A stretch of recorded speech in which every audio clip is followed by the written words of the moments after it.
wanted to or not. I don't know. I don't think I have enough internet power to live stream. That's fine. But That's fine. if I can edit it later, I'll see.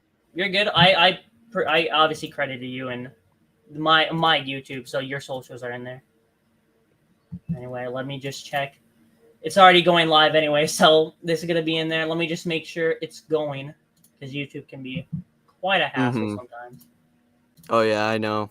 I used to try to live stream and just do play-by-play of hockey games for like 2 people to listen to. Both of them were my parents.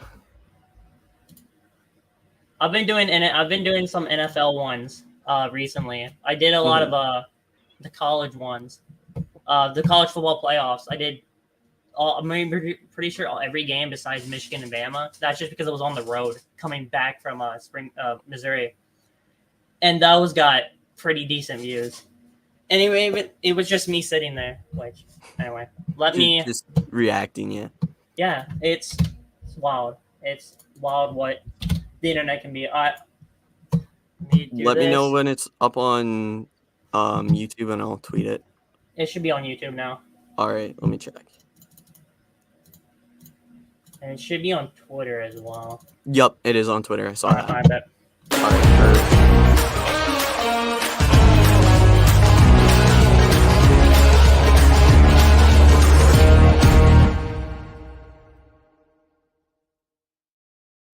Ladies and gentlemen, my name is Paul Jr. and welcome to the first episode of Fan Talk, a show where we talk about every fan base of every sport, MLB, NHL, MLS, NFL, you name it, I'll talk about it. Ladies and gentlemen, the first episode we will talk about the Arizona Cardinals and how their team is doing or going to be doing for the foreseeable future.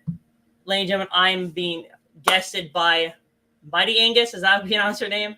You can, Mighty Angus, but you can call me Dallas throughout the interview. Dallas, he is a huge Arizona Cardinals fan. And thanks for coming on, man. I really appreciate it. Thank you for having me. Yeah, it's going to be fun. So first thing I want to talk about was, we talked about before the show started, how did you become an Arizona Cardinals fan, especially where you are at this current moment? Okay, so I'm Canadian, so there's no hometown loyalty to any teams here. But as far as the Cardinals go, like, football was probably, I always liked it, but I was a fan of a lot of players. And then through like the 2020 season, I watched Kyler Murray, really liked Kyler Murray. He was like kind of my guy, I guess you could say. So he was really the first reason. Started watching more games, but I was still like, hey, I'm more of a players fan. And then finally, like, a few of the moves that they made throughout like the 2021 season, that was the first year that I watched like every single game. And yeah, ever since. Can't accuse me of being a bandwagon because they've sucked, but yeah, that's kind of the origin of it. So you just only started watching, like, not especially when Kyler Murray came out, but when, like, over the last few years, really just going deep into? Okay. Yep. So over the last few years, especially with the Cardinals being, I'm going to say mediocre at best. You know, they've had that 8-0. They had that 8-0 start. The 8-0 start that they had back in, I believe, 2021. Yep. Describe the time when they were 8-0 before the loss to the Packers and not overtime. How were you feeling when they were 8-0? So the first thing I thought was like, hey, gonna keep riding the wave, but then obviously you think about how sustainable it is, and then you think about when injuries start to happen, and JJ Watt getting hurt, and then Kyler Murray spraining his ankle. Colt McCoy did fine. But I do feel like when the injuries started to happen, you definitely had a sense like, hey, no one expected this. This kind of probably isn't going to be sustainable. And when you're undefeated, it's a great feeling, but you slowly build up that, like, what if this comes crashing down? Yeah. Yep, exactly. And I don't think anyone could expect it to be crashing down as hard as it did for Arizona, but no, that was watching those games. Like, obviously I didn't watch every Cardinals game, but that that season just started to outgrade. I thought honestly they were gonna make it to the Super Bowl run. Yeah, that unfortunately did not happen. Yeah, it was an interesting year for sure, but looking at it now, probably not a bad thing that it didn't work out. Was that the only year I believe AJ Green played, or did he play 2 seasons? I can't remember. AJ Green played another season with Arizona. He caught a touchdown pass over Diamador Lenore from David Blau in the last game of the season. After like Kyler tore his ACL, then Colt McCoy got hurt, then Trace McSorley played, then got The hurt or legend Trace benched. McSorley. Oh man, that game on Christmas, they almost beat Tom Brady. Marco Yeah. Wilson, 2 interceptions. The last player to ever pick off Tom Brady in the regular season was Marco Wilson. That was like looking back on that, like not just the Cardinals, but that entire football year. I honestly can't remember a single thing. It Especially was a with blur. I think it was like once Burrow got hurt, like for my team, once Burrow got hurt, I'm like, all right, let me step back. I'm not gonna watch football. Yeah. That was also my first year of college, so I'm like, all right, let me Mhm. really get into my education. So I watched your draft recap a couple days ago. I really enjoyed it. That was so well made. Thank Do you. you believe this was one of the best Cardinals drafts, especially since they picked up not Kyler Murray, Marvin Harrison Jr.? I think depending on how the players perform, it will be hard to top last year Mhm. because of how many of those guys made an immediate impact. Like even the late round picks, like Owen Papo ended up starting a ton of games. Keetrell Clark was playing, and they were all very serviceable. If this class can have half the impact in the first year, then yeah, this is probably the best Cardinals draft in at least recent history. It tops anything Steve Keim ever did. As we know, that's a disaster. 5, 6 players left from his tenure drafted. So yeah, if I'm super happy with how the draft turned out. I wanted Marvin Harrison Jr. right from the start, and it was throughout the whole season watching Joshua Dobbs play and then Clayton Tune that one game. It was trusting the process, like, hey, this is gonna work out next year. We'll get a high draft pick, and then once Kyler came back and proved himself, I was locked in on Marvin Harrison Jr. Was there any talks about within the Cardinals fan base? Do you follow like interact with the Cardinals fan base on Yep. Twitter? Okay. Yep. Was there any like talks about maybe Malik Neighbors or Marvin Harrison, or was it all Marvin Harrison? Oh yes. Yep. So Malik Neighbors and Roma Dunze were both high up on a lot of people's draft boards, but I think I haven't seen Cardinals fans that united about something. They're always arguing about one thing or another on Twitter, Like as every they sports were. team's Twitter. Oh yeah, for sure. But towards the end of the draft process, I think everyone was locked in on Marvin Harrison Jr. There were a few people that were kind of like, "Hey, I don't know if I want this guy," but for the most part, not like, "Hey, I don't know if I want this guy," Yeah. because take Neighbors over him, but the prospect of trading down instead and getting a Dunze would a lot of people liked that idea too. I saw that when the draft was like kind of rolling around. Obviously, first number 1, 2, and 3 were like, all right, quarterback, quarterback, quarterback. Mhm. Is it gonna be a team that's gonna draft with the Cardinals and maybe get Marvin Harrison? There was some Well, wild speculation where the Bengals, out of all teams, I saw like one tweet from somebody, and it was like, all right, nope, no one else tweeted it, that we're gonna get Marvin Harrison, and I'm like, come on, guys. I saw Was people, I saw Chiefs fans talking about that too. Like, yeah, everyone wanted to trade up for Marv, but I think towards the end, I was, or like not towards the end. Towards the end, it was more like, hey, it's either you're trading back or you're staying put and taking Marvin Harrison Jr. But earlier in the process, I was worried about what New England was going to do. yeah, I thought that it was possible that they were going to try to draft a quarterback second round and then draft Marvin Harrison Jr., play him with Jacoby Brissett the first year. I got into arguments with Patriots fans on Twitter about why that's a bad idea. Um, But yeah, it ended up working out anyway. So Yeah, I remember that like entire day. I woke up. It's like, all right, NFL draft day. I can't wait. And then I'm just scrolling through Twitter as I do, and there's always talks about, all right, what Patriots trade. No, I wasn't scared for the Cardinals. I was like, all right, if like a random team like the Vikings trade up for 3 and get JJ, I think Cardinals are gonna be fine at 4. mm-hmm. Do you think Marvin's gonna make an immediate impact? Like day one, obviously he's gonna start because is he Kyler Murray's number 1 right receiver 1 now, or is he gonna be? Isn't he gonna be 1? Well, it depends. I think absolutely. I'm a big Greg Dortch guy. Okay. Michael Wilson is the other guy in that receiver room. I think the only guy that can really take the pressure off of Marvin Harrison Jr. will be McBride. Yeah. But aside from that, they're gonna really need Marv to make an impact. You lose Hollywood Brown, you lose Rondale Moore, so all you really had, they brought in Chris Moore, but aside from that, it's Michael Wilson and Greg Dortch, the only other receivers that we've got. So Where did Marvin Harrison? Not Marvin Harrison. Where did Hollywood Brown? Oh, he's on Kansas City. yeah, Oh, gosh dang it. yep, I forgot 1 that year, even 11 happened. million. He's gonna go absolutely crazy and then get such a big contract next year. It's gonna be I hope crazy. not. I really hope not. I hope if it's away from Kansas City, I wish Hollywood the best. Yeah. Kansas City does not need a receiver. Oh man. No.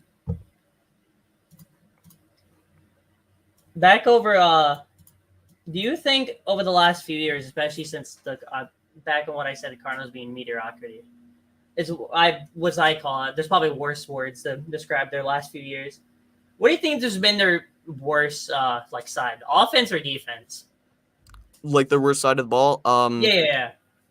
Well, You can say special teams if you want. No, special teams was pretty good. Prater was great last year. He missed that field goal to lose the game and ultimately seal Marvin Harrison Jr. in the last week, but Prater was great. Special teams was good. I think it was defense because we didn't really get to see the offense through the full season. And once Kyler came back, like they had the number 1 yards per game out of any team. I think it was 466 yards per game in the last 4 weeks of the season with Kyler Murray. They ran the ball really well. They did have some injuries to DJ Humphries. They ended up having a offensive guard starting from the University of Alberta, which is where I'm from. Okay. A university that hasn't had a player since 1987. So they made it. I think that the offense was really good considering what they had.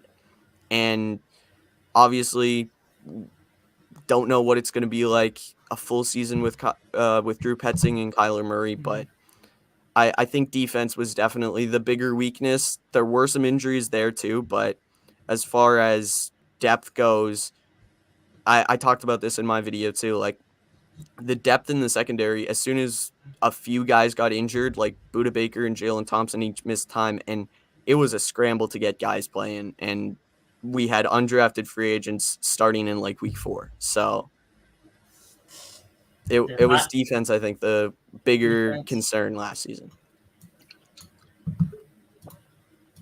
Do you obviously, since the Cardinals went 4-13 last year, is there any way that the Cardinals can go from obviously bad to even worse? Like, I'm not trying to speak negative on the Cardinals. I'm just like, is there any way that the Cardinals could get worse? Yes. Okay. Injury. Injury bug. Obviously, don't want to say anything, but the quarterback room, aside from Kyler, is a little thin. They didn't bring in a real veteran. They traded for Desmond Ridder, who's kind of up in the air. And then Clayton Tune, you don't know what he's going to be. Obviously, he had a really tough start. I really do feel bad for him last year. Thrown out against the number 1 defense, or like one of the number 1 defenses in Cleveland, and just crushed. So yeah, if those injuries happen, I could see that's the only position that I'm really concerned about with depth, though. Would you want to, after, like, obviously Kyler Murray's been, I would say, been on the hot seat for the last few years. because of him being the number one overall pick in 2019, I believe. Mm-hmm. Would you say that his job's in jeopardy, or do you think he's fine as like the Cardinals franchise QB? Jonathan Gannon and Monty Austin-Ford, the GM, they've really committed to Kyler. Like, every time that they talk about him, they make an effort to try to say franchise quarterback as Yeah, often as they can. And I think that obviously there was some speculation in jeopardy, injury concerns. He wasn't performing to the highest standard, but he was also getting a lot more negative attention than I think yeah. he deserved. I don't think he was that bad through his first few years. He didn't have a lot to work with, and Cliff Kingsbury didn't do him any favors. I think that he his job should be safe. I don't think that he should be concerned about it, but obviously he's still going to have to perform like everybody. I think Gannon's made it very clear everyone's held to the same standard, and that's something really encouraging to hear. So, Before we move on to Gannon, your head coach, remember the low time period of where Kyler Murray was just getting slammed on for him playing Call of Duty too much? yep, yep. I never really understood that. Everyone outside of football, they've got their hobbies. He just, I guess, was criticized more for being really good at it. Back on John Geedon. Is that how you pronounce his name? I can never get his last name correctly. I'm bad at Jonathan pronouncing names. Gannon. Jonathan Gannon. All right.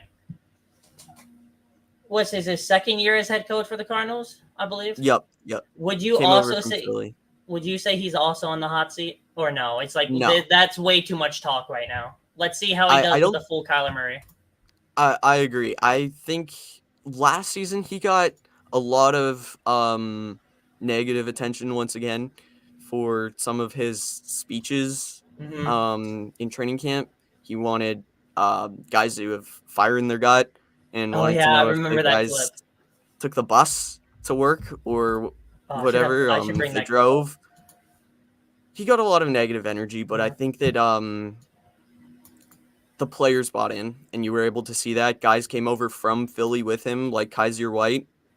He made an impact before he got hurt last season, and I think that Gannon, he's obviously, this is his first real test of a full year, season as a head coach, because without your franchise quarterback and with as many concerns, and I think Monty Austin-Ford has built him a really good roster to make a run this year at being a competitive team. So I'm not saying playoffs, but I'm saying they should be in contention for a wild card spot. Well, okay. I was just about to ask you, how do you see the Cardinals with everyone coming back? Hopefully, no injuries.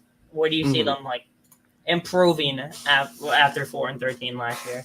Well, I obviously it would have to be wild card if they make the playoffs, because in that division, I don't think San Francisco's, unless they fall off a cliff, which they have before. Happens. In the past, they've had before, but true, recently, no. But yeah. Anyway, I think that if they can stay healthy and reach their full potential, and also a lot of it is there is some guys that are kind of question marks. You don't know how. Obviously, I'm a little bit concerned about it. A lot of people aren't, but Trey McBride, he showed great signs last season with Kyler Murray. I just hope it's sustainable. There's a lot of hype now of him being like the number one fantasy tight end. I don't know if I'd go that far, but he should. If he can play to his full potential, Marvin Harrison Jr. make the impact that we talked about earlier, and Kyler Murray stay on the field, the offense should be good. And then on defense, I know he made the Pro Bowl last year, but he did miss some time. Budda Baker is a little bit of a question mark. I still believe in him, but he did have a bit of a down year statistically last year. So we'll see. And yeah, if those guys can stay healthy, there's not a lot of superstars on defense. Yeah.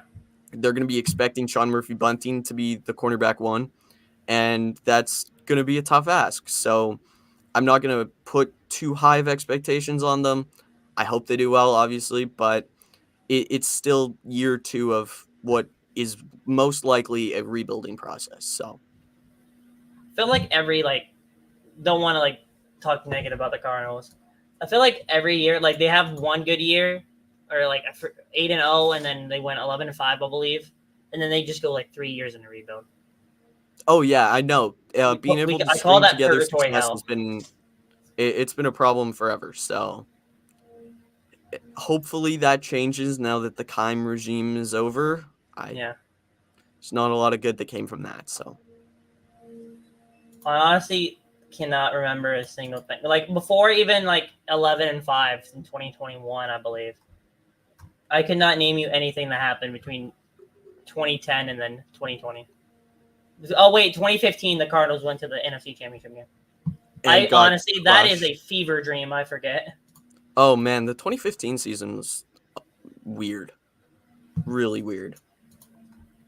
I've probably when I lived in Pennsylvania, I believe at the time, and my entire neighborhood was, even though I lived in Pennsylvania, no Eagles, no Steelers. Everyone was Carolina. Everyone was Oh bandwagoning wow, them. yeah. I was so confused. Like, what is going? And then I looked up on my phone. Like, what? Where are the card? How are the Cardinals there? No, my no. I'm hoping that for the sake of the league and also sake for your mindset and Cardinals fan base, the Cardinals do something, do well. But that division is so tough with the 49ers, with the Rams being decent. Seahawks, I don't know how they're going to play out. They're They gonna be may up be in the good. air for sure. First season without Pete Carroll, it'll be interesting. I think Mike McDaniel's a really good coach, or Mike McDonald, right? That's his name. Yeah. I think that is. Honestly, I Um, wouldn't be surprised if Mike McDaniel got signed somewhere. but anyway, they're gonna be up in the air, but they're always around. So we'll see how that goes.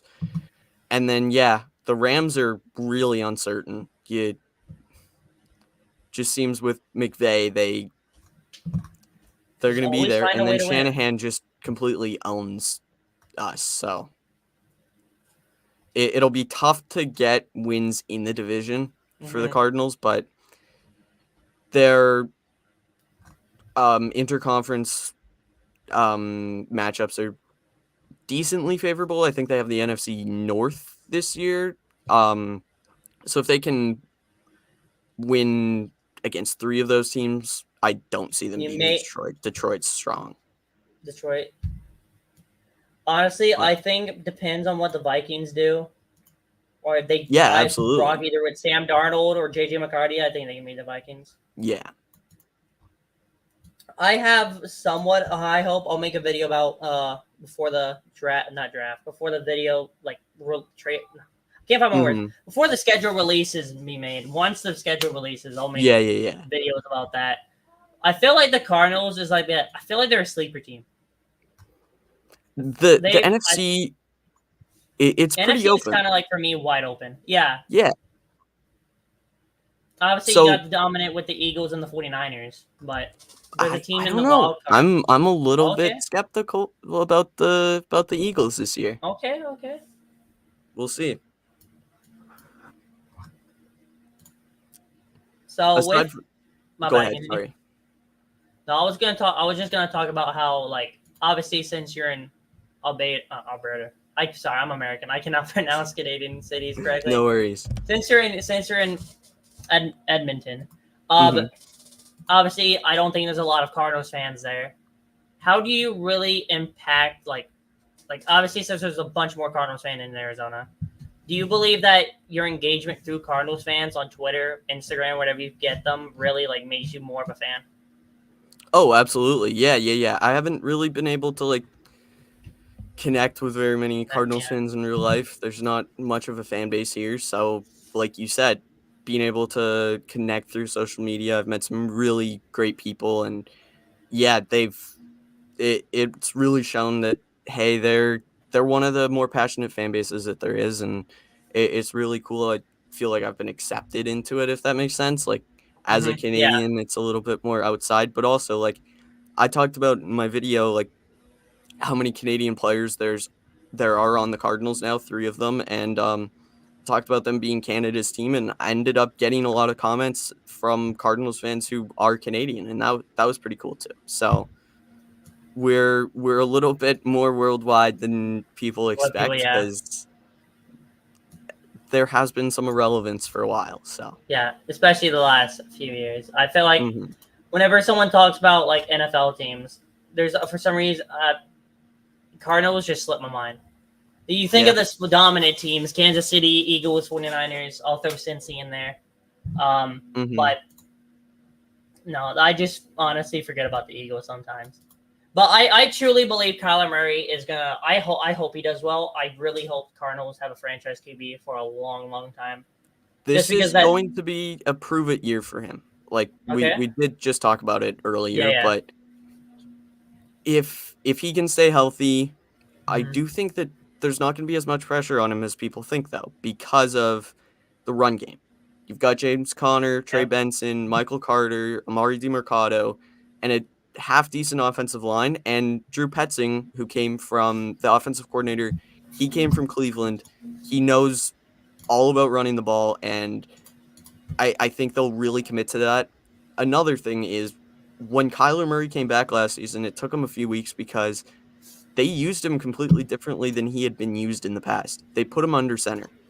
He never really ran much out of center under Cliff Kingsbury or in college, so that was an adjustment for him, and it really helped James Conner being able to run downhill, and he had a great year. I think if you were to have to pick out like a unsung hero or like a kind of a guy that'll have a bigger impact than you might think for Arizona, it'll be James Conner. A lot of their success on offense goes through him, and I think if he can stay healthy, he'll have just as much. He'll be just as important as anybody. There you go. No, I honestly I should pay attention to more Cardinals. I love the franchise, love their culture. It's kind of hard too, just because over the last few years. Yeah, yeah. But the last few years, like this new There's culture that's in, yeah, it new feels like culture. with Jonathan Gannon, he has a actual like vision instead of Yeah. just trying to like in the past. Same thing goes for general manager. Is it feels like they would spend money to spend money, Mm-hmm. not necessarily to get a better team. Like I'm not saying that the moves that they made in the past were bad by any means, bringing in guys like JJ Watt, but with Monty Austin-Ford, it seems like he's got a really good vision of what he wants the team to look like 3 years down the road, not just this year. So I think the foresight of that is going to be something that's really going to impact the culture. And hey, we're a fun team to watch. Look at Yeah. Kyler Murray, like that play against the Raiders last year, the two Oh point my conversion, gosh. like or 2 years ago now, that 2 point conversion that still makes its rounds on social media. That's one of the funnest plays ever, and he's an electric quarterback when he's on. Yeah. With like I obviously I've when I follow like obviously I'm a Bengals fan. I really usually just follow Bengals, but I try to like pick my nose in like every NFL fan base, every Hmm. NFL team. I see everything, especially being on Twitter and the cesspool it is. Oh yeah, I know. I've I haven't seen a lot of like Cardinals fans. I know the Cardinals fans are big. There's obviously a community there. I just Hmm. haven't seen like I have to actually reach for it. With other teams Oh, I like know. Kansas Yeah. City, the thing is with Kansas City is like since they're great back-to-back Super Bowl champs, there's gonna be more Hmm. bandwagon fans. Do For you sure. believe that? Not especially where you are, but do you think there's more or less fans in Arizona? Not in Arizona, Cardinals fans that they are, or do you think the Cardinals fans just hide just because they're ashamed? We're definitely a smaller fan base. I mean, like, sorry, voice crack. You're They're good. You're good. definitely a smaller fan base because oldest team or one of the oldest teams Yeah. hasn't won anything really.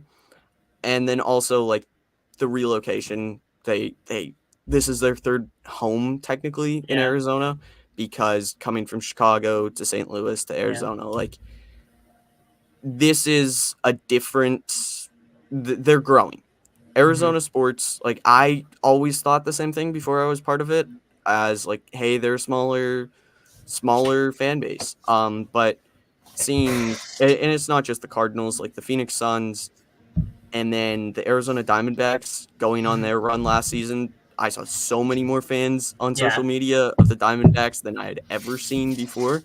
And then also, like, with the Coyotes relocating, I saw a lot of fans that, and a lot of people that I didn't they're think sad. were Coyotes fans that I had followed from being Cardinals fans speak about Arizona sports in a different way. And it's a really tight knit group because it is smaller than most other fan bases.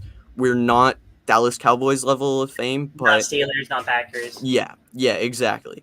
It's a historic franchise, but further to I guess your point, almost a little bit forgotten. Yeah.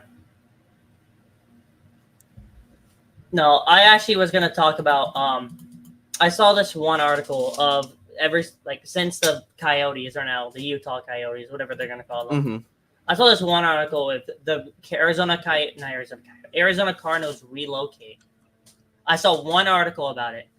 I don't think it will ever happen, just because the NFL is such like tight on like with teams relocating. Besides the Rams, they've moved around a bunch. Uh, do you think if at a time in the last like or the next 20 years, the Cardinals will relocate, or that's just like whatever? Someone's just I, talking like out of their mind. I think it's talking out of their mind. I don't Okay. think that they'd relocate a team that has hosted what 2, 3 Super Bowls now. Yeah, oh yeah, I Um, forgot about that. What was it it's last a 2 years ago? destination. I think it was last Pardon? year. Yeah, Yeah, it when was the last year Cardinals were hosting the Super Bowl. between Yeah, Philly Chiefs. and the Chiefs. So I don't think they'd relocate, but it's definitely and it's also a team that hey more it is a growing fan base still with them being a little bit on the outskirts of being irrelevant. So I think like a few years from now, there is a potential that we'll talk about Arizona in a Yeah, different light fan base wise. But outside of Arizona, yeah, there's some options for relocation, but I like you said, I think the NFL is too strict about relocating teams. I'd love to see one come to Canada though. I think honestly, I was talking about. I made a video about teams relocating, and I was just talking about the Chiefs maybe relocating somewhere, Winnipeg Jets, and then the Coyotes now in Utah. Hmm. And then I kind of mentioned on like expansion teams in the NFL. I'm really surprised there's not a team in Toronto. I'm really surprised. I know it's You know, Canada and whatever, and like a majority of like people think when they think of Canada, hockey, immediately right out of the blue. But there's NFL fans in Canada. I've oh like yeah. Yeah, there's the a fan ton. base is huge. There's more NFL fans in Canada than there are supporters of the CFL, so that's always a funny thing. But also like I feel like Canada, it's had their chances. They hosted a preseason game a few years ago Mm-hmm. in Winnipeg. It was Oh, these crashed. hesitant Oh, there we go. to bring a team to Canada, but I think the fan base would grow. But also, I yes, some of the major sports have had a lot of success um Sorry about that. in Toronto, like with the Blue Jays and the Raptors. But ultimately, I think that if here's the thing is if the NFL wants to stay in America, they'll stay in Yeah. America. But if they branch out into this idea of putting a division in England or whatever, or anywhere in Europe for that matter, I Brazil. think Bring yeah, the team down there. that changes and it does leave a sour taste in the mouth of a lot of Canadian fans for there to be regular season games in Brazil and Germany and obviously in England and us well, they did have regular season games. A long time ago, the Buffalo Bills would play one game a year in Toronto, but it was when the Buffalo Bills were the bad Buffalo Bills, like Yeah, the bottom of the early division. 2010s, Yeah. late 2000s Buffalo Bills. Hmm. They play. Are the Cardinals playing in an away like an international game? I don't think they are. So there's rumors that they might be the away team in I think it was the Germany game.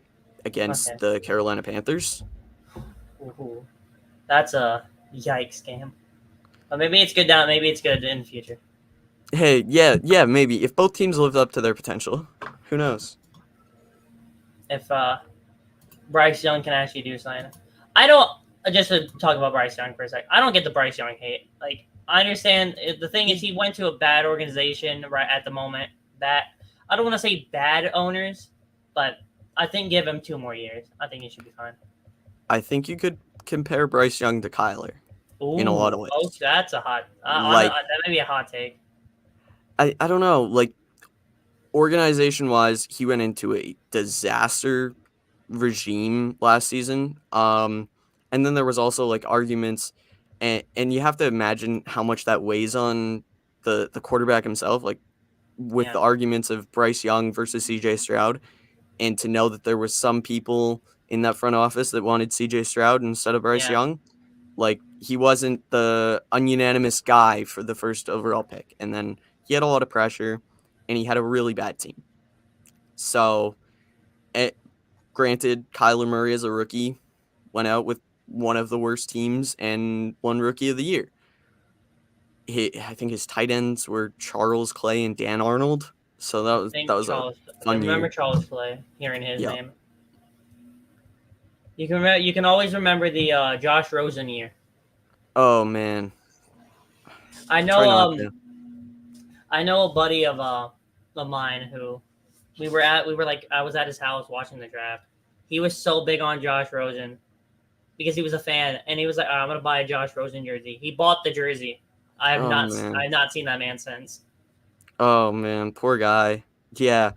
You know, Steve Keim maybe deserves a lot of credit. He made some bad moves, but to be that committed to getting Kyler Murray the next year that Yeah. you spend a top 10 pick on a bad quarterback, like just to ensure that you get the number 1 pick the next year. But in seriousness, to that Rosen era, like That 1 year. yeah, it was a year, but if you speak to any Cardinals fan from that timeline, it took years off their life. I honestly I've honestly forget that year of Josh Rosen happened. They were I forget about it. very forgettable, yeah.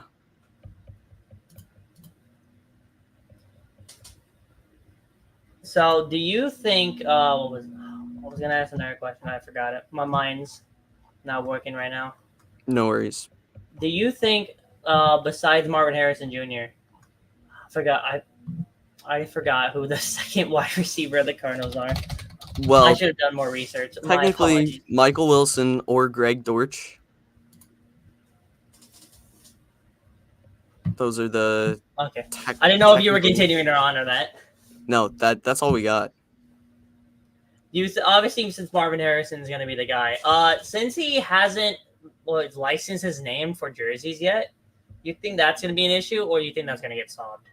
Okay, so I'm not sure if you saw like the actual story about it. Pat McAfee show broke it down that it's not a problem with the NFLPA, it's a problem with Okay. Fanatics. And if Okay, yeah. any jersey collector knows, having a problem with Fanatics is something we can all connect about. Yeah. So basically with them, they tried to sign Marvin Harrison Jr. to, I think it was a 4-year contract, or like deal in when he was in college, like second year of college, and he turned it down because it carries into the NFL. Yeah. And essentially, from what it sounds like, is Fanatics was trying to rip him off, and he was smart enough and he didn't forget. So now I don't think it makes a difference though. Like as soon as they announce his number, people will buy customized jerseys with his name on Yeah. it anyway. So he doesn't have to license it. However, I think as a player you do get a percentage of the money from the jersey sales, so might be smart for him. But right now I think the bigger controversy is what number he's gonna wear. Oh yeah, because wasn't he one in college? No, he was number 18 in college. And we've got BJ Ojulari from LSU. Oh, And 18 is a very prestigious number at LSU, and he wants to keep it. Yep. So, and then obviously 88 is Eight, retired, so he yeah. can't wear his dad's number. 8 is retired, which he wore in high school, I believe. So, no one really knows. I think maybe 81 would look cool, but Number 18, AJ Green, Cardinals legend. oh man, Cardinals legend. still not over that. Was it as bad as what people seemed like? Obviously, as a Bengals fan, I loved AJ. That's how I became a Bengals fan. Was that as bad as like? Was that just? I mean, how to find the words? Was that just a god awful year for AJ Green? No, I genuinely think it was a one-off that game. Okay. He was really good for us. Like he made some big plays. He took some pressure off DeAndre Hopkins and also allowed Christian Kirk to really have a breakout season and go make money. But yeah, I think that one game, that one mistake for him being the veteran player on that receiver core definitely made him get a lot more of the blame for it. But all around, I think he was pretty good that year. What was it? The next year, however, he was almost unplayable. Yeah, I'm looking at right now what's going on in Cardinals news, and everything's talking about the jersey number controversy. Mm-hmm. Yep. We're in a dead period right now for NFL. Like after the draft, like I've seen a lot of other sports people talk about it, where there's nothing really going on in NFL wise. Other sports, there's everything going on with NBA and NHL, but we're having like so much talk about what numbers they're playing, what numbers they're wearing. Yep. All the real off-season news is behind us, and now it's just all that's left is rookie camp in I think a week, and then I think it's a week. Schedule release, and then another 3 months of waiting. I'm excited for the schedule releases. Every year, every social media team puts out bangers. Yep. I forgot what the Cardinals did last year. They got themselves in a little bit of trouble last year. What did they do?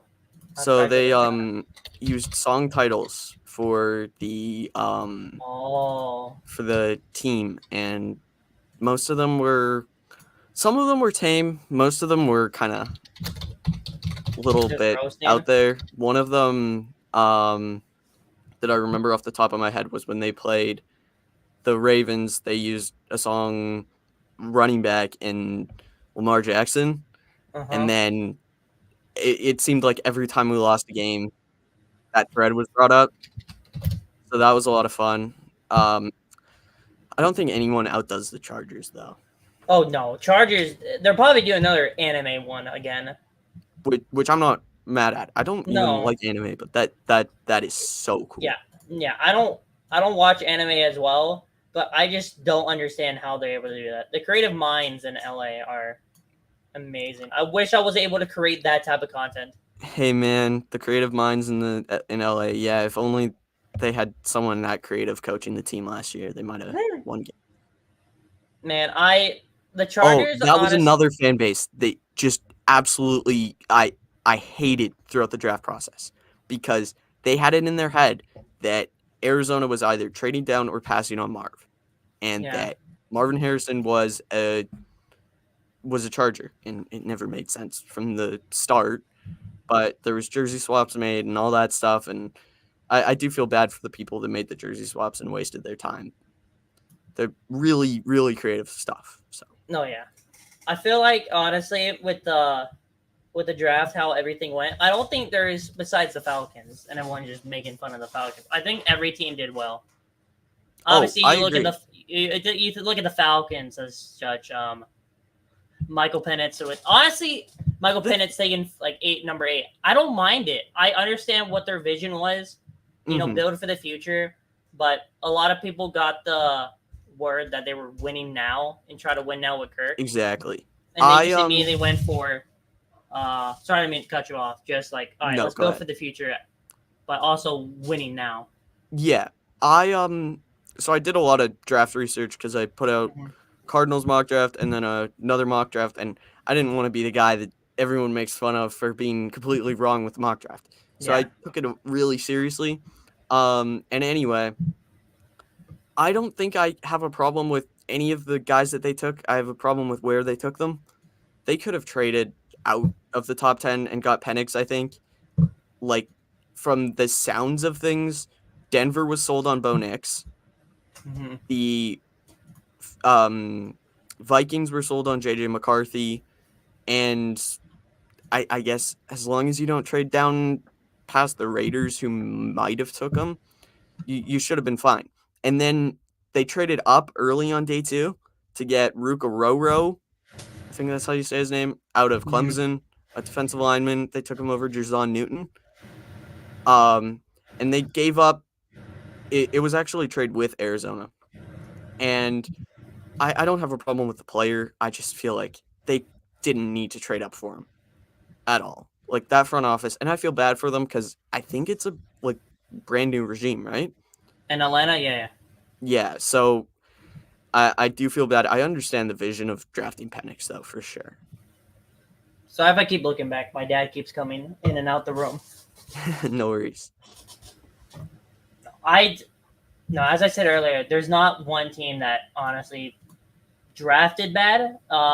Arizona, I think they drafted very well. Honestly, I gave them a B, but I only did like a certain amount of teams, and then I got bored because I mean, draft grades, in my opinion, like really don't matter until they're like after 4 years. so overdone. Like until they hit the field, Yeah, you can't grade it.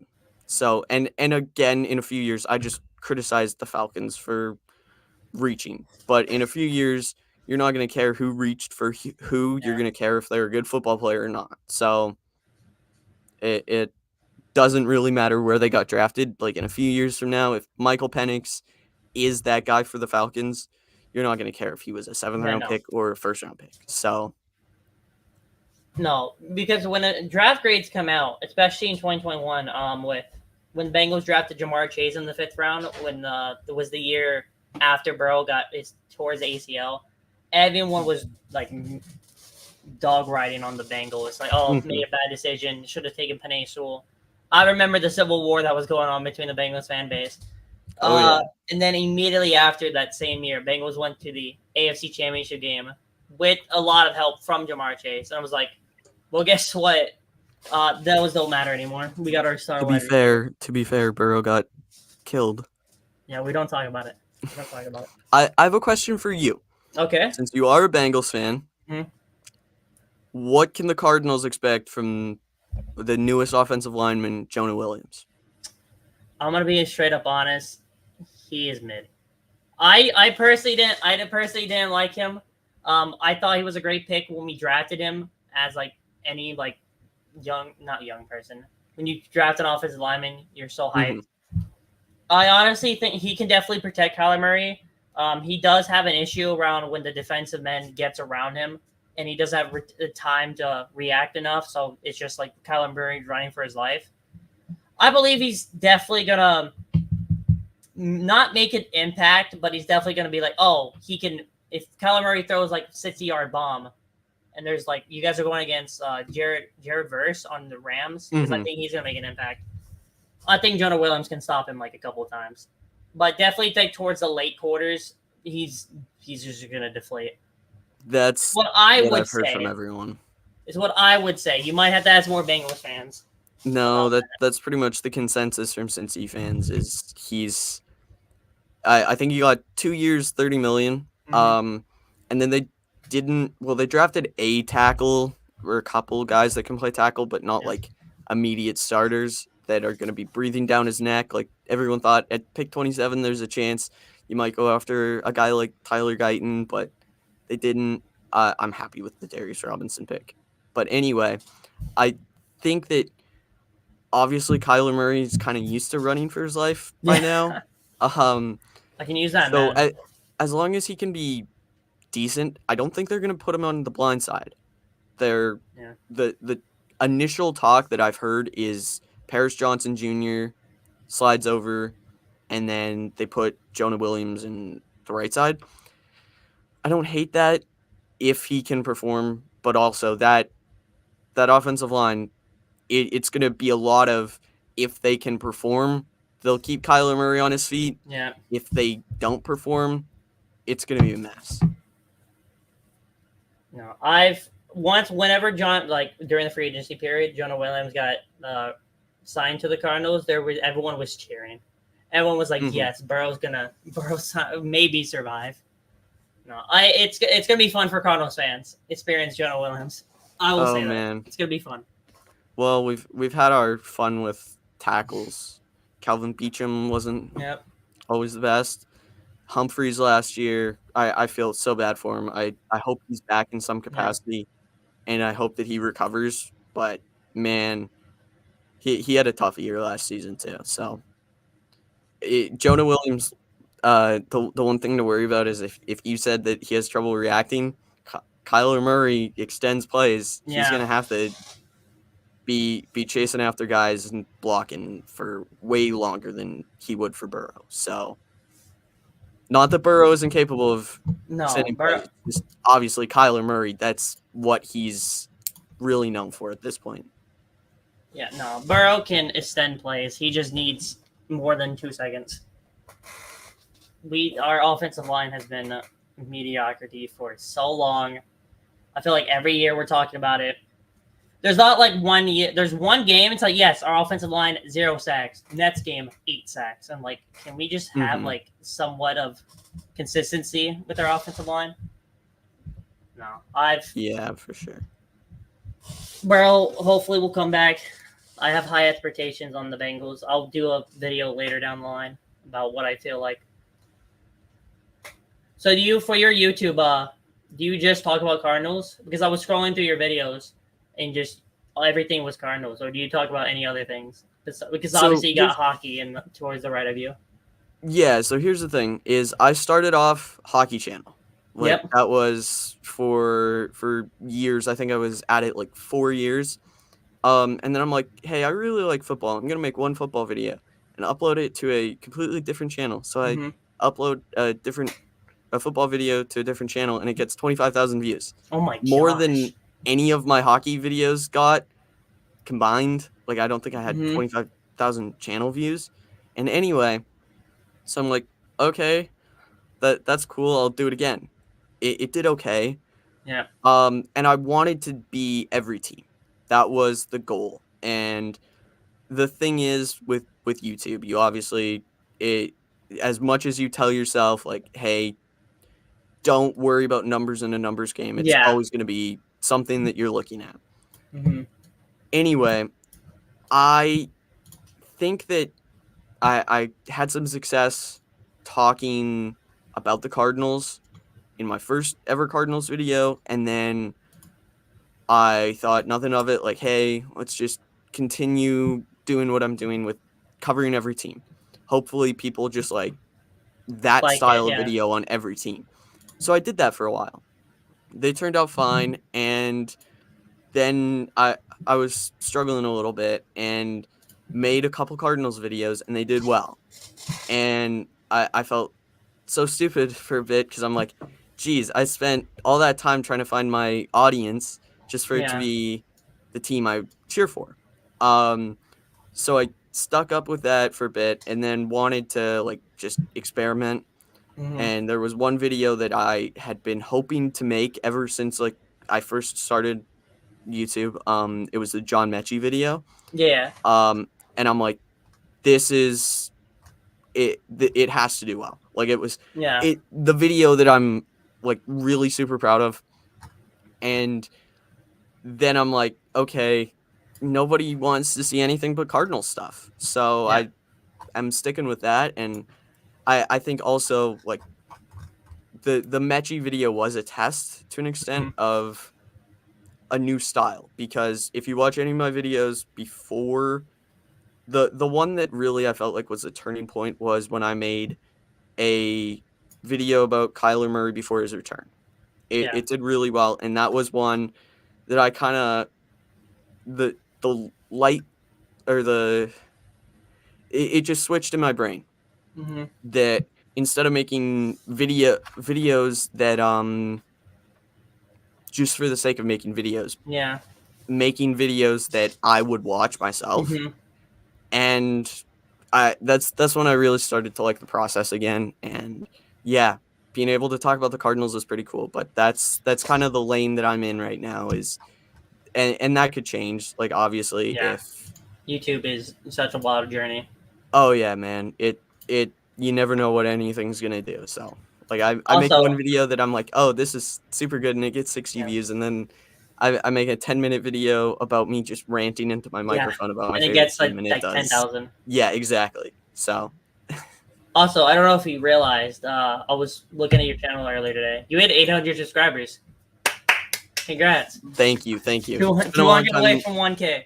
Yep, long time coming, man. It's been genuinely, I think I made my first hockey videos in Mm-hmm. 2018. And that channel, oh man, I love it. But going back and looking at some of the videos on there, I'm like, I You still really put don't this upload on to the that internet. channel, do you? Or is it you're just mainly focusing on I'm just mainly AKS video?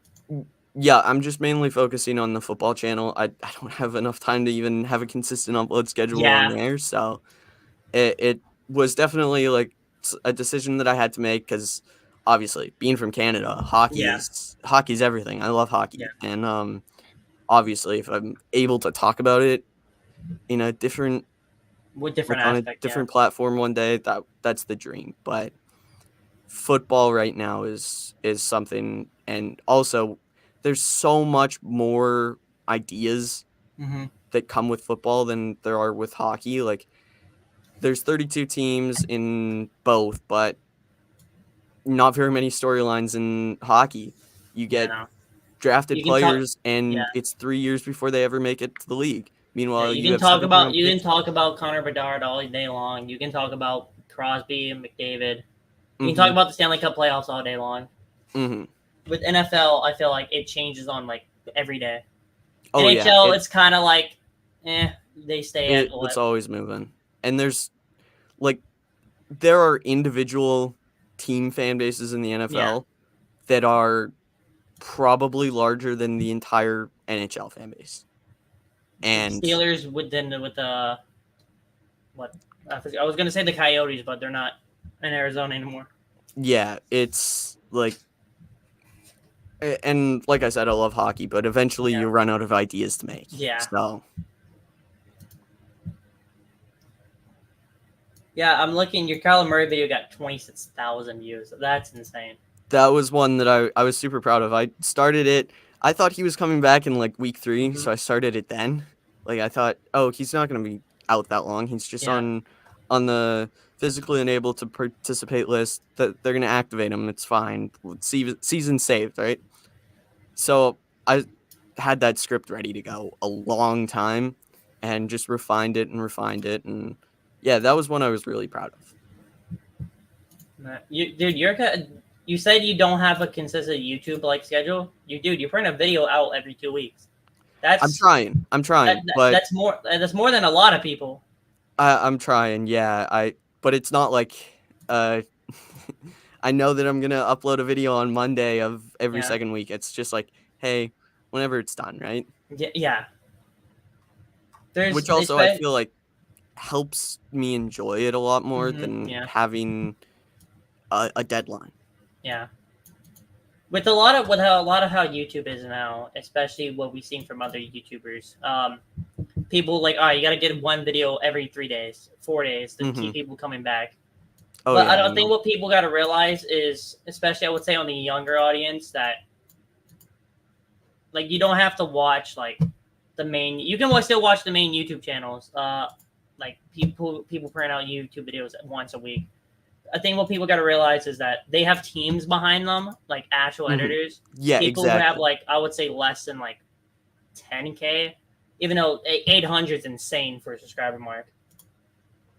There's only one person behind, Hmm. like the computer, phone, whatever, And you and know, it takes a minute if you actually want to put like your time and effort into a video. If you just want to like make a video just because, hmm then go ahead. But if you're like actually putting your time and like research into it, people got to realize it may take a while. and I feel like that's what I really enjoy about it Yeah. is like I've had a buddy of mine on Twitter Cardinals page, shout out to Vic, make thumbnails for me. But Yeah. it's like one of those things where I let him make thumbnails for me, and because he's really good at graphic design and I'm terrible at it, but I'd Hmm. never be able to hire an editor. Like, no matter how big this thing takes me, like, I didn't expect to get 500 subscribers on this channel, to tell you the truth, and it's just it's been a long time coming. But anyway, the process of it is what makes, like, if you're recording a video and then sending it to someone to edit, you're not going Yeah.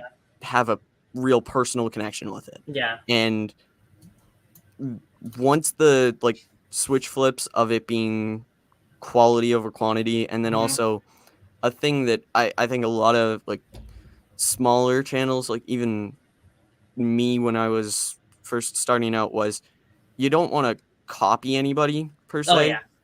Um, you want to find your own lane, but it's Yeah. okay to take inspiration from other Oh yeah. Yeah. creators. Like, I've I will fully admit, I wouldn't say this will come back me to bite me.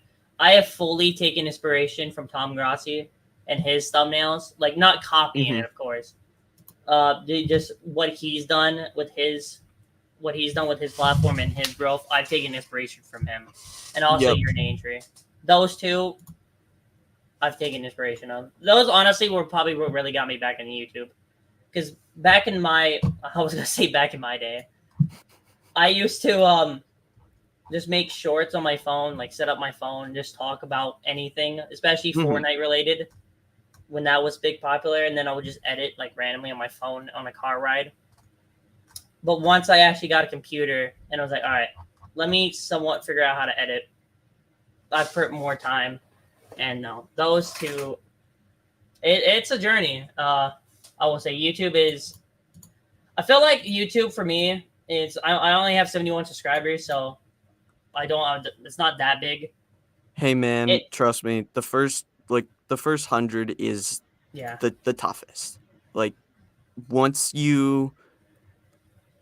and like, caring about growth is no obviously part of it, but it's something where it'll come. But if you truly enjoy making videos, people are gonna understand that, and yeah it's easy to tell. Like, I've only ever since you reached out, like, on Monday, I think it was, yeah I've watched some of your videos, and man, like, it's easy to tell you truly, like, you enjoy doing it, and you're not doing it as, like, a job. It's a job hobby, yeah. and that's what makes it really genuine. I appreciate that. I wanted to ask you one more question. That Steelers jersey you have, like over the Habs banner, who is Mhm. that, and James why do you have Conner. James Conner? Why do you have a Steelers jersey? I bought it after James Conner was a Cardinal. Cardinal. Oh, Yeah. that makes sense. Yeah, Yeah, I wish that I could say, like, "Oh, I've been a James Conner fan ever since he came into the league. I was a huge fan of him when he was in Pittsburgh," but no, I just found it on eBay when some Steelers fan was getting rid of it when he signed with Arizona. So there you go. that's why I got it. But yeah, it's one of my favorite things. I own a lot of obscure sports memorabilia. Like, Yeah, behind me, can you see to that, the right of you. Yeah, the like Greg Dortch one? no, I'm seeing the giant jerseys right to the right of you. Oh yeah, okay. So this one, Pittsburgh Penguins, Sidney Crosby, because he's Let's a go. Canadian hero. Yeah. This one is a Team Canada Oh, that's nice. 2018 Olympics That's nice. that I got at a thrift store for $11.49. I'm not sure if What you a can see that. no, I cannot, but what a steal. Winnipeg Jets, because I love this jersey and everyone else hates Yeah. it. Um, I've got a Carey Price reverse retro one. Great story behind that jersey. And then Jack Eichel Sabres jersey, because I like the jersey. And then this one was a gift from my sister, Washington Capitals Screaming Oh, Eagle. is that the Screaming Eagles jersey? Yeah. Mm-hmm. It's just like, oh man, I'm a big hockey memorabilia collector. Yeah. Oh, sorry. You're good. I've got right above me, that's a little off frame, is Edmonton Oil Kings Jake Neighbors jersey, Okay. because that's the only Edmonton team I support, is the Oil Kings. So No. I would love to get into like I know there's a lot of other people who have sports memorabilia. They have like entire what's it called not hooks like entire wardrobe of hockey jerseys. I think the Oh yeah, I hockey guy know. on YouTube It's he crazy. has an entire room full of them. Oh man, I love that guy so much. I don't know He is how the I don't know how he does it. definition. I don't He know is how the he does it. definition of loving what he does. Hockey, yeah. He loves making content. I don't Like think he has a team either. He just loves hockey. I think he's a Canucks fan, but like loosely, he's very Yeah, unbiased. yeah. He is like he makes those videos for himself, and that's the really great thing about YouTube is Yeah. creators that do that is like always gonna be my favorite. Yeah. For him, I've always wanted to be like have a bunch of memorabilia. One, I don't have a lot of money. Two, I would just go a wall. I would get hockey, hockey, NFL, Oh, I know, basketball. man. I I have only I only got only four jerseys. I have Burrow, obvious reasons. Joe Mixon, who is not a Bengal anymore. He's on the Texans. Jesse Bates, he's an Atlanta Falcon. I was mad about that because I got it the year before he left. I went okay, to a yeah, Bengals contract game. year, yeah. Yeah, it was the game. Infamous kickers could not make a field goal. Bengals versus Packers. Like I think it was Oh week yeah, 4. yeah. Yeah, I was at that game, and me and my dad and my buddies and his buddies, Packers fans, they were like, "All right, let's go to Cincinnati for a game." Since I was a Bengals fan, they said, "Hey, come along." I'm like, "All right, bet. I'm not gonna say no." And they started celebrating when Burrow threw the interception and our red zone. They were like, "Let's go, we're gonna win." He misses. They're all shocked face. I'm screaming in their face. It was Oh great. man. And then I have one Penguins jersey, Guinea Malkin, and Gino. that's it. Oh Gino. man, I love him. I need a Crosby jersey before he retires. Get one of the old school ones. Ones The one I'm with not the sure. old retro jersey? Yeah, did you see Kyler wore a Crosby jersey into game? I did. Yeah, into Philly too. That was great. He made a There's no dumb way he mistake could have doing lost that. after that. So, No. but yeah, my jersey collections are just obscure. I feel like every hockey jersey I've owned or ever owned, like I either got it half price because the player left or Yeah. the player or jersey stopped. Like as soon as I got this one, they stopped wearing it.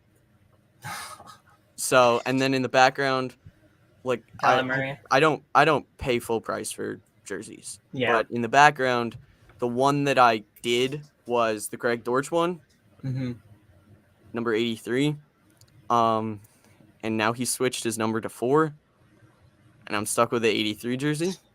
And I wish I could say that this is the first time that has happened. But I got a hockey jersey where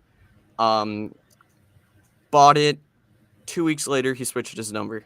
Oh my gosh. I don't know what I would do. Well, my first reaction was like, hey, get a hold of Fanatics. They'll have some policy in place. Nope. Yeah. And that's why I Fanatics support being Marvin them. Harrison Jr. for boycotting Fanatics. It's gonna be interesting of what Marvin. I think it'll be settled, but I think if Marvin doesn't what's it called? If Marvin doesn't sign, people are obviously gonna still get jerseys no matter what. But yeah, it's gonna be interesting.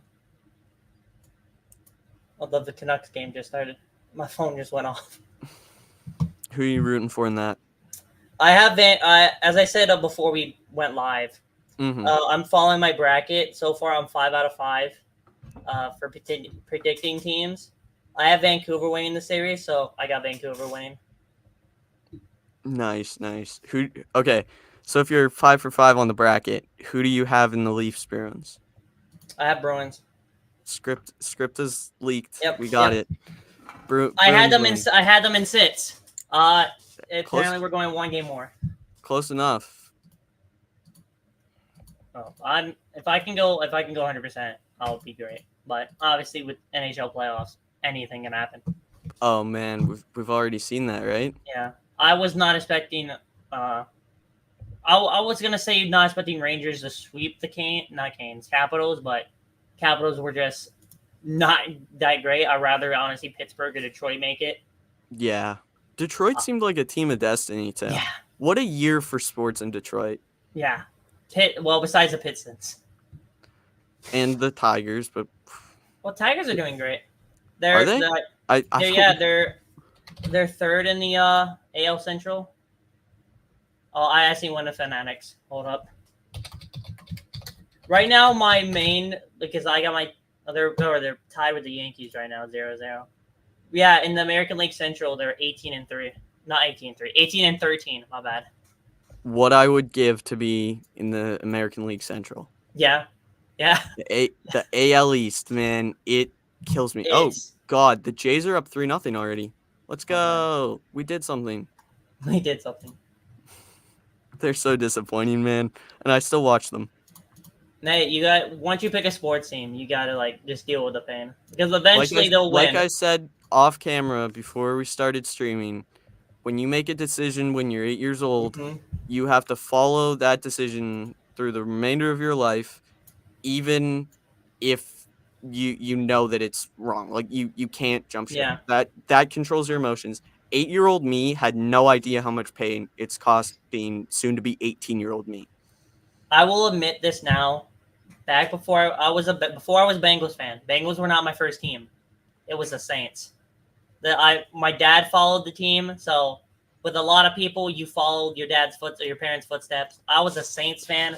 I if I could get the photo, I will show you on DMs. But I dressed up as Drew Brees for a class project on Who's Your Idol, and I picked Drew Brees. Huh? Yes.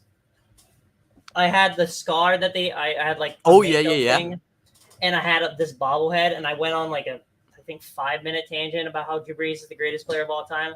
Me not knowing Tom Brady existed because I didn't watch football, I just watched the Saints, and that's only it.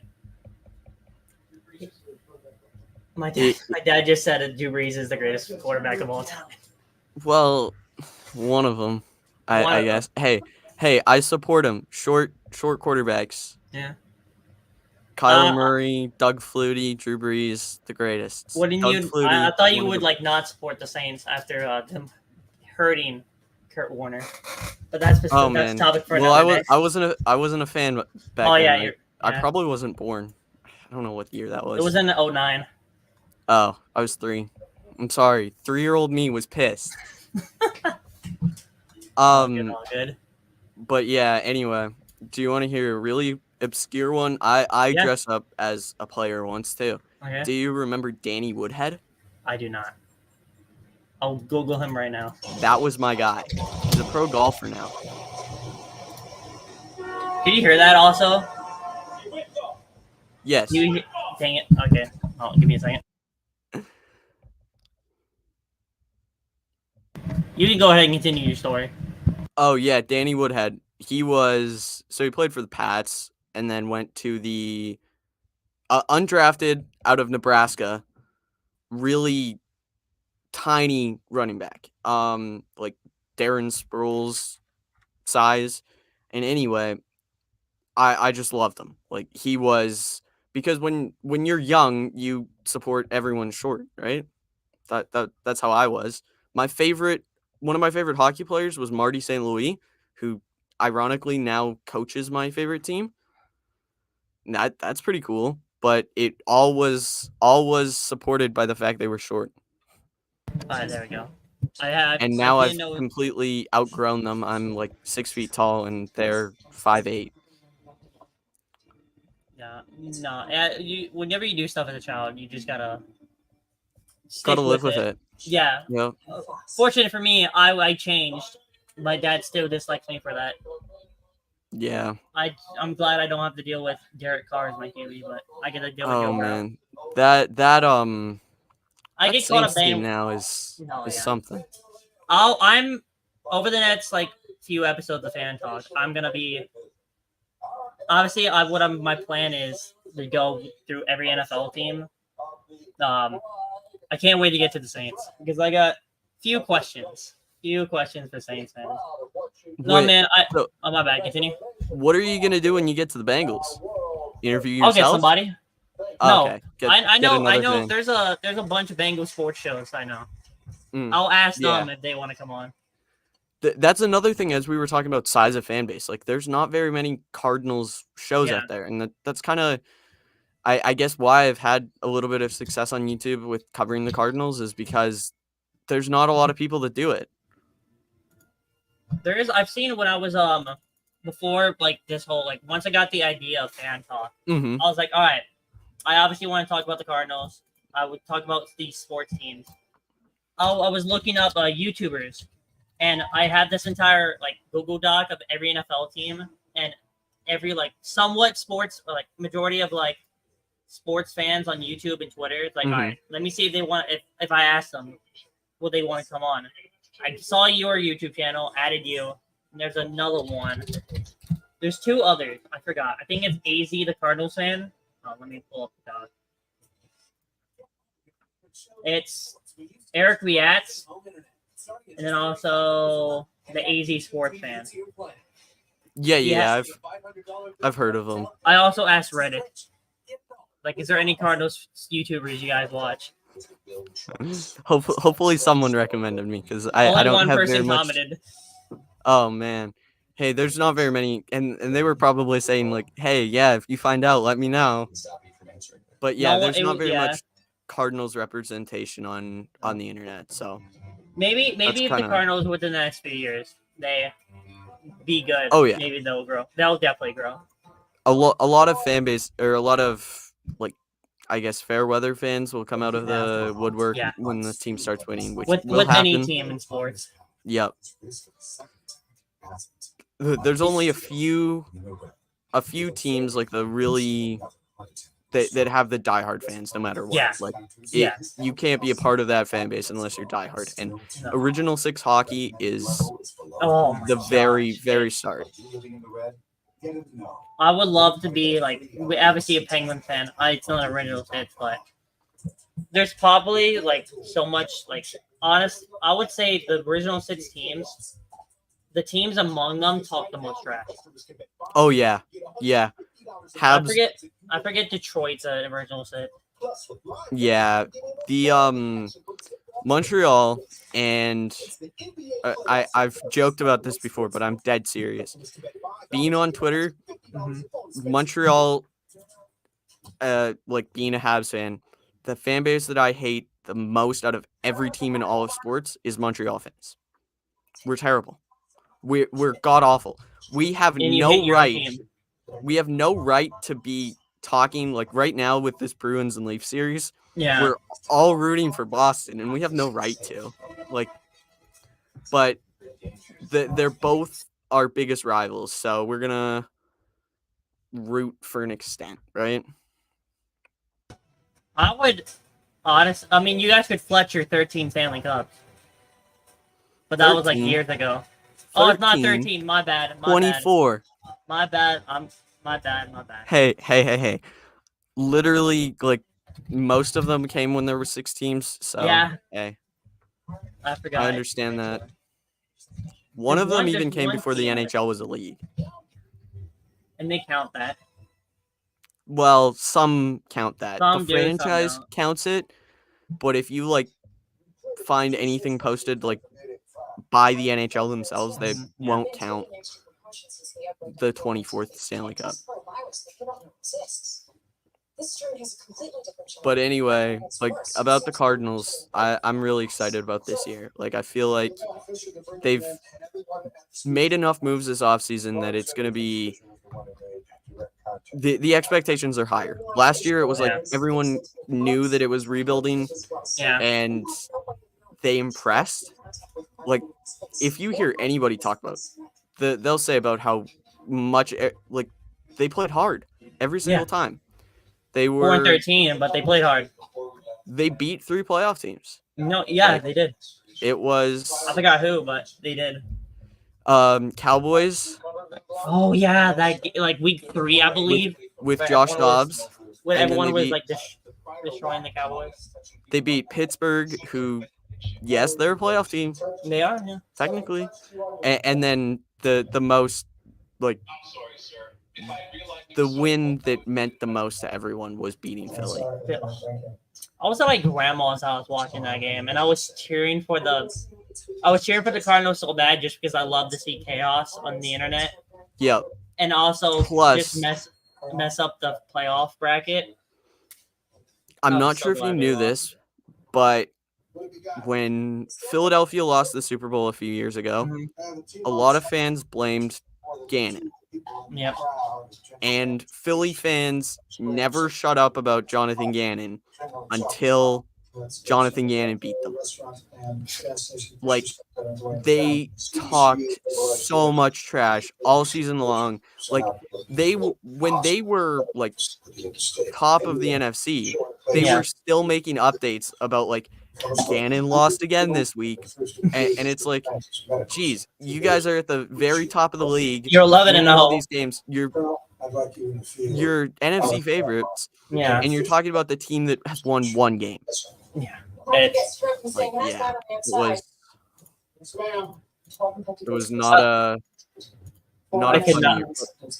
Another thing was Arizona. Yes, they only won 4 games, but 3 of them did come with Kyler.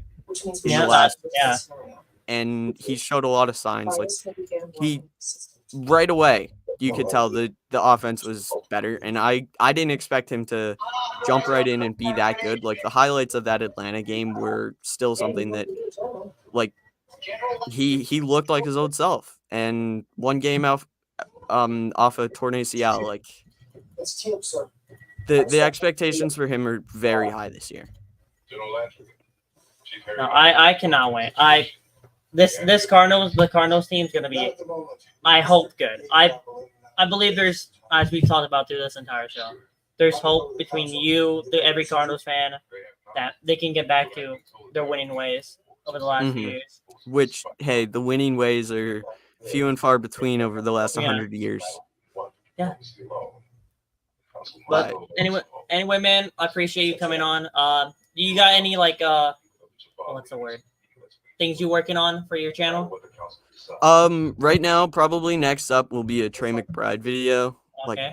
Like going in depth about his story. But besides that, I've still got high school, so like I'm really busy. Upload schedule this summer though is something that I'm gonna try to work on. But you're gonna have more free time to do. Yep, for sure. Thank you so much for having me on, man. Best of luck with the rest of this series. If you get down to the point where you need in NHL and MLB, if you need fans of any of those teams, I've got you. I got you. We'll keep in touch, man. I really appreciate you coming on. Yep, thank you for having me. No problem. I'll see you later, man. See ya. Bye. Bye. All right. We appreciate you for coming on. I really appreciate for anybody staying to watch. First episode of Fan Talk. This can be a series where I just talk about the entire fan bases, teams. Thanks guys for watching. I really do appreciate it if you're on YouTube or Twitter.